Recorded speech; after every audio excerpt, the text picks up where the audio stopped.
ఇది parallel bar sir. ఇది parallel బార్లో అడ్వాన్స్డ్ అనమాట.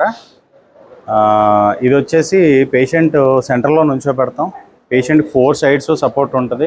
ఎటు కావాలంటే అటు పట్టుకోవచ్చు. ఇది హైట్ అడ్జస్టబుల్ సార్. పేషెంట్ హైట్కి తగ్గట్టు అడ్జస్ట్ అవుతుంది. చిన్నపిల్లలకి అయితే బాగా కిందకి దించుకోవచ్చు, పెద్దవాళ్ళకి బాగా హైట్ పెంచుకోవచ్చు. అట్ ద సేమ్ టైం ఈ సపోర్ట్ ఉండడం వల్ల పేషెంట్ కాన్ఫిడెంట్గా ముందుకి వెనక్కి నడుస్తూ ఉంటుంది. సార్ అంటే డాక్టర్ గారు చిన్న డౌట్ చెప్పండి. అంటే ఇప్పుడు జనరల్గా ఫిజియోథెరపీ వేరు, టెక్నికల్గా మీరు ఇన్స్ట్రుమెంట్స్ అంటే స్టిమ్యులేషన్, అల్ట్రాసౌండ్, ఐఎఫ్టి, ట్రాక్షన్. అవును. సో ఈ 4 కూడా మనం ఉపయోగిస్తుంటారా? ఏదైతే ఉందో ఆ సమస్యను బట్టి ఉపయోగిస్తుంటారు కదా. అంటే జనరల్గా ఇప్పుడు ఫిజియోథెరపీలో ఏం జరుగుతుందంటే నాకు తెలిసి ఈ ఫిజియోథెరపీ చేయించడం మానేసి యాక్చువల్గా ఈ టెక్నికల్ సైడ్ ఏదైతే ఉందో వాటి మీద ఎక్కువ డిపెండ్ అవుతున్నారు. దానివల్ల ఏమన్నా అంటే లాస్ ఏమైనా ఉందా? అంటే జనరల్గా మనం చేతి ద్వారా చేసి ఎక్సర్సైజ్ వేరు, త్రూ ఇన్స్ట్రుమెంట్ ద్వారా చేసేది వేరు. అంటే దాని గురించి రెండింటికి తేడా ఏంటి అసలు? తేడా ఏం లేదు సార్. అంటే ఇప్పుడు మీరు చెప్పిన అన్ని 4 రకాలు కూడా అంటే ఐఎఫ్టీ కానీ, టెన్స్ కానీ, అల్ట్రాసౌండ్ కానీ, ట్రాక్షన్ కానీ ఇవన్నీ కూడా మనం పెయిన్ తగ్గించడానికే వాడతాం సార్. ఇప్పుడు ఆర్థోపెడిక్ కండిషన్స్ ఉంటాయి సార్, లైక్ సర్వైకల్ స్పాండిలైటిస్ కానీ, పిఏ షోల్డర్ కానీ, భుజం నొప్పులు కానీ, నడుము నొప్పులు, మోకాళ్ళ నొప్పులు. వీళ్ళకి ఆల్రెడీ నొప్పితో ఉన్నప్పుడు మనం ఎక్సర్సైజులు చెప్పకూడదు, ఎక్సర్సైజులు చేయకూడదు. ఎందుకంటే మజిల్ అప్పటికే కొద్దిగా వీక్గా ఉంటుంది, ఆ పెయిన్ టాలరెన్స్ తక్కువ ఉంటుంది. సో పెయిన్ తగ్గకుండా మనం ఎక్సర్సైజ్ డైరెక్ట్గా రికమెండ్ చేయకూడదు. సో ఆ ముందుగా ఇనీషియల్ స్టేజ్లో పెయిన్ తగ్గించడానికి ఈ ఇన్స్ట్రుమెంట్లు అన్నీ వాడతాం సార్. సో ఇవి వాడడం వల్ల వచ్చే సైడ్ ఎఫెక్ట్స్ ఏం లేవు. పెయిన్ తగ్గిస్తాము, పెయిన్ తగ్గిన తర్వాత అప్పుడు ఎక్సర్సైజ్ డెమాన్స్ట్రేట్. అంటే మీరు ఏమనుకోపోయినట్లయితే experience makes perfect sir. Experience ఉన్న ఫిజియోథెరపిస్టులు చేయడం వేరు. ఇప్పుడు జస్ట్ ఇంకా ట్రైనింగ్ కూడా పూర్తి కావట్లేదు, వాళ్ళు స్టెతస్కోప్ మీద చూపించినంత ఇంట్రెస్ట్ ఫిజియోథెరపీ మీద చూపించలేదు అనేది నేను కొన్ని సంఘటనలు బట్టి చేసుకున్నాను. అంటే వాళ్ళు ఏంటంటే రావడం, ఏవైతే ఉన్నాయో ఇన్స్ట్రుమెంట్స్, ఆ ఇన్స్ట్రుమెంట్ ఉపయోగించడం తప్ప వాళ్ళు జనరల్గా మీరు చెప్పినట్టు ఈ ఫిజియోథెరపీ చేయించలేదు అనేది ఒక బయట ఎక్కువగా ఉంది. సో దానివల్ల పేషెంట్ కి ఎటువంటి లాస్ కలిగే అవగాహన ఉంది? ఉన్నా సార్, డెఫినెట్లీ పేషెంట్కి. ఎందుకంటే ఎక్స్పీరియన్స్ లేనప్పుడు ఏమవుతుందంటే సార్, ఒక పేషెంట్ ఉన్న కండిషన్ మీద సరైన అవగాహన ఉండదు. సో ఇది ఏ మిషన్ పెట్టినా కానీ పెయిన్ తగ్గుతుంది, పెట్టేస్తారు. బట్ లేటర్ ఆన్ స్టేజెస్లో మళ్ళీ తిరిగి పేషెంట్కి ఆ కండిషన్ రికరెన్స్ అంటాం సార్, మళ్ళీ తిరిగి వచ్చే అవకాశం ఉంది. సెకండ్ టైం వచ్చినప్పుడు కొంచెం సివియర్గా వచ్చే ఛాన్సెస్ ఉన్నాయి సార్. సో అది కొన్ని ఇన్సిడెంట్స్ జరుగుతున్నాయి సార్. బట్ ఏంటంటే ఎక్స్పీరియన్స్ ఉండి త్వరగా అసెస్మెంట్ చేసి ఆ కండిషన్ ఏంటనేది తెలుసుకొని ఆ తర్వాత దానికి ట్రీట్మెంట్ ఇచ్చి దాన్ని ఫైనల్ స్టేజ్ ఎక్సర్సైజ్తో స్టాప్ చేసినప్పుడు పేషెంట్ మళ్ళీ రికరెన్స్ రాదు సార్, మళ్ళీ ఆ ప్రాబ్లం అనేది రిపీట్ అవ్వకుండా ఉంటుంది. అంటే అసలు మెయిన్ స్టిమ్యులేషన్ అంటే అసలు ఏంటి? స్టిమ్యులేషన్ అంటే ఏంటి? స్టిమ్యులేషన్ అంటే ఎలక్ట్రికల్ స్టిమ్యులేషన్ వచ్చేసి పెరాలసిస్ పేషెంట్కి వాడతాం సార్. పెరాలసిస్ పేషెంట్స్కి ఎందుకు వాడతాం అంటే ఈ ఒక శరీర భాగానికి సంబంధించిన నరాలకు సంబంధించిన కనెక్షన్స్ అన్నీ పాడైపోతాయి సార్. పాడైపోయినప్పుడు కదలికలన్నీ చచ్చిపడిపోతాయి. సో ఈ కదలికలను మళ్ళీ మనం తిరిగి రీగెయిన్ చేసుకోవడానికి ఎక్స్టర్నల్గా మనం బ్రెయిన్ నుంచి రావాల్సిన కరెంట్ని మనం మిషన్ ద్వారా ప్రతి కండరానికి అందిస్తూ ఉంటాం సార్. ఈ కండరానికి అందిస్తూ ఇట్లా ఒక నెల రోజులు 2 నెలలు రిపీటెడ్గా చేసినప్పుడు మళ్ళీ తిరిగి ఆ మూవ్మెంట్ స్లోగా డెవలప్ అవ్వడానికి అవకాశం. సో అంటే ఎంతవరకు అంటే స్టిమ్యులేషన్ అనేది సరిపోతుందా? వాళ్ళకి జనరల్ ఫిజియోథెరపీ కూడా ఎంతవరకు అవసరం? స్టిమ్యులేషన్తో పాటు ఎక్సర్సైజ్ కంపల్సరీ సార్. ఖచ్చితంగా ఎక్సర్సైజ్ చేయాలి, ఎక్సర్సైజ్లు చేయించాలి. మేము చేసే దాంతోపాటు పేషెంట్స్కి ఎంత ట్రైనింగ్ ఇస్తామో అది చాలా ఇంపార్టెంట్. సో జనరల్గా యాజ్ ఏ ఫిజియోథెరపిస్ట్ జనరల్ పబ్లిక్కి మీరు ఇచ్చే మెసేజ్ ఏంటి ఫిజియోథెరపీ గురించి? ఫిజియోథెరపీ గురించి నేను ఇచ్చే మెసేజ్ అంటే ఫస్ట్ థింగ్, ప్రతి నొప్పులకి నొప్పుల బిళ్ళలు వాడొద్దు. ఇది చాలా అంటే ప్రస్తుతం ఉన్న పరిస్థితుల్లో చాలా ఇబ్బందికరమైన విషయం. అది ప్రతి కండిషన్కి చిన్నదానికే పెద్దదానికే నొప్పుల బిళ్ళలు విపరీతంగా వాడుతున్నారు. దానివల్ల చాలా సివియర్ సైడ్ ఎఫెక్ట్స్ వస్తున్నాయి సార్. ఇంటర్నల్ ఆర్గాన్స్ చాలా వాటి మీద అది ఎఫెక్ట్ చూపిస్తుంది. So physiotherapy we deal with muscle pains, bone pains, అట్లాగే మజిల్ వీక్నెస్, స్పోర్ట్స్ ఇంజురీస్, రకరకాల వాటిని డీల్ చేస్తాం. సో వీటిలో మీకు ఎటువంటి సైడ్ ఎఫెక్ట్స్ ఉండదు. అట్లాగే మీ నార్మల్ బాడీ మూమెంట్స్ అన్నిటిని తిరిగి మళ్ళీ రీగెయిన్ చేసుకోవచ్చు మీరు without any side effects. So మీకు ఏ పెయిన్ వచ్చినా ముందుగా ఫిజియోథెరపిస్ట్ని కన్సల్ట్ చేయండి, ఫిజియోథెరపిస్ట్ సజెషన్ తీసుకోండి. ఆ తర్వాత మీరు పెయిన్ కిల్లర్స్ కానీ ఇట్లాంటి వాటికి తర్వాత మీరు మొగ్గు చూపించాలని right sir, it's my opinion sir. Thank you very much అండి. సార్ అంటే జనరల్గా విజయ్ గారు జనరల్ ప్రాబ్లమ్స్ కన్నా కూడా ఇప్పుడు ఈ ఏదైతే ఉందో ఫిజియోథెరపీ అనేది చాలా క్రిటికల్ రోల్ పోషిస్తుంది మెడిసిన్ సంబంధించి. అంటే ఫిజియోథెరపిస్ట్ పాత్ర కూడా చాలా ఎక్కువగా ఉంది. కానీ మామూలుకి సామాన్యులకి ఫిజియోథెరపీ అందుబాటులో ఉందా? అసలు ఫిజియోథెరపీ ఆవశ్యకత ఏంటి? సార్ ముందుగా నమస్తే సార్, నా పేరు జి విజయభాస్కర్. నాది 2011 పాస్డ్ అవుట్ ఫిజియోథెరపిస్ట్. నేను I have 15 years experience in this field. Sir ఈ రోజుల్లో ప్రతి కండిషన్కి కూడా ప్రతి ప్రాబ్లమ్కి కూడా ఫిజియోథెరపీ ఆవశ్యకత చాలా ఎక్కువ ఉంది సార్. ఇంతకు ముందు రోజుల్లో మనకి అవేర్నెస్ అంత లేదు జనాల్లో కూడా, డాక్టర్స్ కూడా అవేర్నెస్ అంత లేదు. బట్ అట్ ప్రజెంట్ ప్రతి కండిషన్కి కూడా physiotherapy as a part of the treatment physiotherapy compulsory ఇదవుతుంది సార్. తర్వాత పోస్ట్ సర్జికల్ కేసెస్కి ఫిజియోథెరపీ చాలా ఇంపార్టెంట్ సార్. పోస్ట్ సర్జికల్ కేసుల్లో ఫిజియోథెరపీ వల్ల రికవరీ రేట్ అనేది చాలా స్పీడ్ అవుతుంది సార్. మనకి ఇంతకు ముందు ఒక సర్జరీ జరిగిందంటే పేషెంట్ రికవర్ అవ్వడానికి 10 to 15 days ఆర్ 20 days అట్లా పట్టేది. జస్ట్ బికాస్ ఆఫ్ ఫిజియోథెరపీ ఇప్పుడు మనం 7 days 6 daysలోనే ఆ రికవరీని తీసుకురాగలుగుతున్నాం sir. Especially cardio pulmonary cases కానీ, గుండెకి సంబంధించిన బైపాస్ సర్జరీస్ కానీ, అట్లాగే ఊపిరితిత్తులకు సంబంధించిన కేసులు కానీ, ఆర్థోపెడిక్ కేసెస్, నీ రీప్లేస్మెంట్స్, ఇట్లా ప్రతి దానికి కూడా ఫిజియోథెరపీ ఇంపార్టెన్స్ బాగా పెరిగింది సార్ ఇప్పుడు. ఇది మీటింగ్ చేసుకుంటాం. Okay sir, okay. అంటే మీరు అన్నట్టు అంటే జనరల్గా మీరు ఫిజియోథెరపీకి ఉన్న ఇంపార్టెన్స్ గురించి చెప్పారు సార్. సో ఈ ఫిజియోథెరపీ అన్నది సామాన్యులకు అందుబాటులో ఉందా? ప్రస్తుతానికైతే అంత అందుబాటులో లేదు సార్. బయట కొంచెం ఎక్స్పెన్సివ్గానే ఉంది, సామాన్యులకైతే అందుబాటులో లేదు. ఎందుకంటే ఫిజియోథెరపీ ఒక రోజులోనో 2 రోజుల్లోనో అయ్యేది కాదు sir. It's a long time treatment. Minimum 10 to 15 days.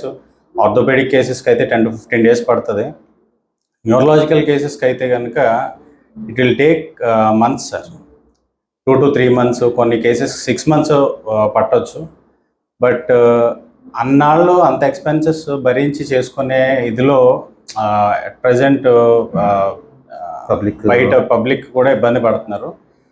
So ఆ ఇంటెన్షన్తో మన రోటరీ వాళ్ళు చక్కగా ఇది అడ్వాన్స్డ్ ఎక్విప్మెంట్తో తక్కువ ప్రైస్ కాస్టింగ్లో ఈ యూనిట్ అనేది స్టార్ట్ చేయడం జరిగింది సార్. ఇట్లాంటి యూనిట్ మనకి కాకినాడలో కానీ మన డిస్టిక్లో కానీ ఎక్కడ లేదు.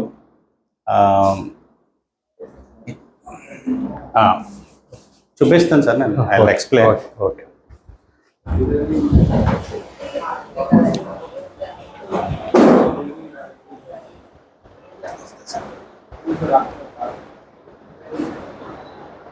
This is activity area sir. ఇది ఆటిజం పిల్లలకి, at the same time cerebral palsy పిల్లలకి, అట్లాగే స్ట్రోక్ పేషెంట్స్కి కూడా ఇదంతా కూడా యాక్టివిటీ ఏరియా అన్నమాట.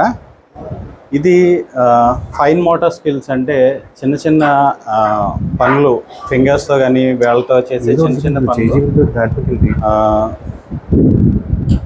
ఇవి రెగ్యులర్గా చేయడం వల్ల డెవలప్ అవుతుంది సార్. అంటే జనరల్గా సార్ అంటే ఇప్పుడు ఫిజియోథెరపీ అనేది డిఫరెంట్, ఆటిజం అనేది డిఫరెంట్ సార్ కదా? అవును. అంటే జనరల్గా ఆటిజం పిల్లలకి మిగతా ఏవైతుందో ఈ ఫిజియోథెరపీ చేసే వాళ్ళతో ఉన్నప్పుడు అంటే జనరల్గా వాళ్ళు కొంచెం హార్ష్ ఉంటారు. అవును సార్. సో ఈ అంటే ఈ ఎక్విప్మెంట్ వాళ్ళకి ఏ విధంగా ఉపయోగపడుతుంది? సో ఈ ఎక్విప్మెంట్ వాళ్ళకి ఫైన్ మోటార్ స్కిల్స్ అంటే వాళ్ళకి డిలేడ్ మైల్ స్టోన్స్ ఉంటాయి సార్. అంటే వయసుకు తగ్గ మెదడు ఎదుగుదల ఉండదు. సో దానికి సంబంధించి ఇవన్నీ రెగ్యులర్గా ప్రాక్టీస్ చేసినప్పుడు వాళ్ళకి ఆ స్కిల్స్ అనేవి డెవలప్ అవుతాయి.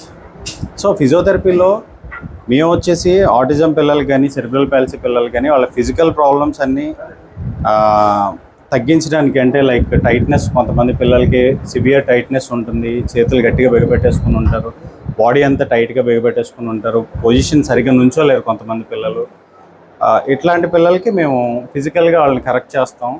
అట్లాగే ఆక్యుపేషనల్ థెరపీ యూనిట్ అంటాం సార్. ఇదంతా కూడా ఇవన్నీ రెగ్యులర్గా చేయడం వల్ల వాళ్ళ మైండ్ కొంచెం డెవలప్ అవ్వడానికి అవకాశాలు ఎక్కువ. అంటే జనరల్గా ఆటిజం పిల్లలు ఉంటారు, అదేవిధంగా సెరిబ్రల్ పాలసీ. అవును సార్, అవును సార్. అంటే ఏంటి రెండానికి డిఫరెన్స్ ఏంటి, ఆటిజంకి సెరిబ్రల్ పాలసీకి? రెండు సెరిబ్రల్ పాలసీ అనేది బర్త్ డిఫెక్ట్ సార్. అది సెరిబ్రల్ పాలసీలో వచ్చినప్పటికీ మజిల్స్ అన్నీ కూడా కాంట్రాక్ట్ అయిపోతాయి సార్.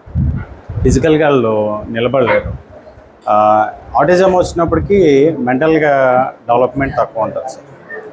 మెంటల్ డెవలప్మెంట్ తక్కువ ఉంటుంది. అట్ ద సేమ్ టైం వాళ్ళ ఏజ్కి తగ్గట్టు వాళ్ళ బ్రెయిన్ ఎదగదు సార్. సో ఈ ఇద్దరు పిల్లలకి కూడా ఈ యాక్టివిటీస్ అన్నీ యూజ్ అవుతాయి sir. At the same time stroke patients కూడా యూజ్ చేస్తాం. వాళ్ళకి కూడా ఎఫెక్టెడ్ హ్యాండ్తో అది చేసినప్పుడు ఆ ఫైన్ మోటార్ మూమెంట్స్ అన్నీ డెవలప్ అవుతూ ఉంటాయి సార్. నెక్స్ట్ ఇది టిల్ట్ టేబుల్ అంటాం సార్. ఇది ఈ టిల్ట్ టేబుల్ వచ్చేసి దేనికి యూజ్ చేస్తామంటే ఇనీషియల్ స్టేజ్లో పెరాలసిస్ వచ్చిన వాళ్ళు సరిగ్గా నిలబడలేకపోవచ్చు. సో ఈ టేబుల్ మీద మనం స్టాప్స్ ఉంటాయి, స్టాప్స్ కట్టి ఈ పేషెంట్ని కంప్లీట్గా మనం నుంచోబెట్టవచ్చు. ఓకే. సో దట్ ఏంటంటే పేషెంట్ తన బరువుని తాను ఎక్స్పీరియన్స్ చేయగలుగుతాడు. అట్ ది సేమ్ టైం నిలబడడానికి తనకి ఇనిషియల్ స్టేజెస్లో నిలబడడానికి తనకు కొంచెం అలవాటు అవుతుంది అండి.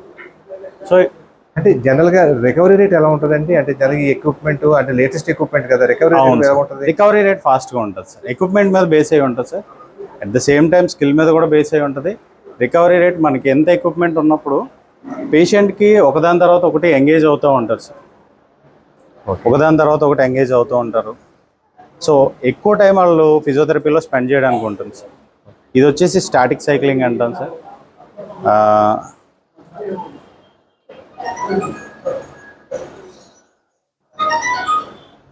చేయండి సార్.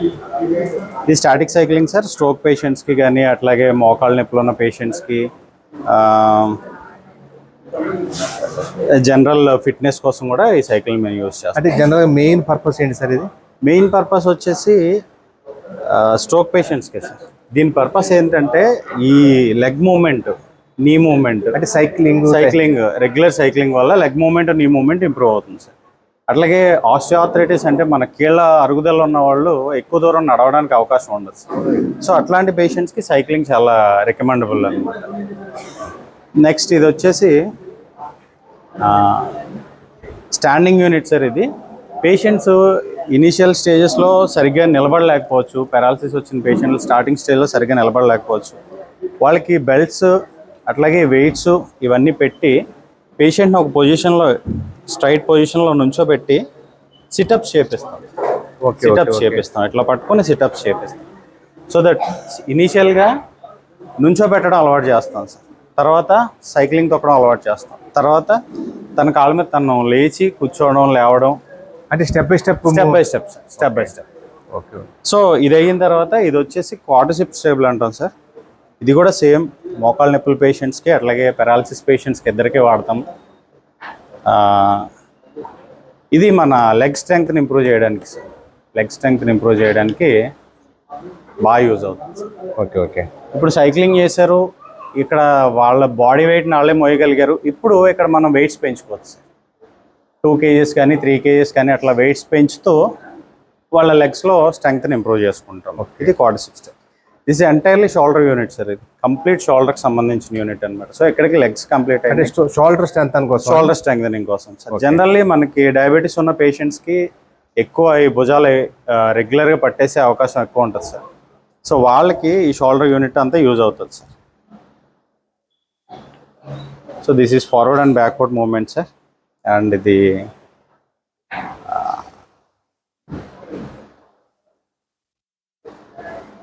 సో ఇది వచ్చేసి కంప్లీట్గా షోల్డర్ రొటేషన్కి యూజ్ అవుతుంది. ఇది షోల్డర్ ట్విస్టింగ్ సార్. ఇది 2 షోల్డర్స్ని పట్టించుకొని బోత్ సైడ్స్ ఇట్లా ట్విస్ట్ చేస్తూ ఉంటాం. అండ్ ఇది కూడా మనకి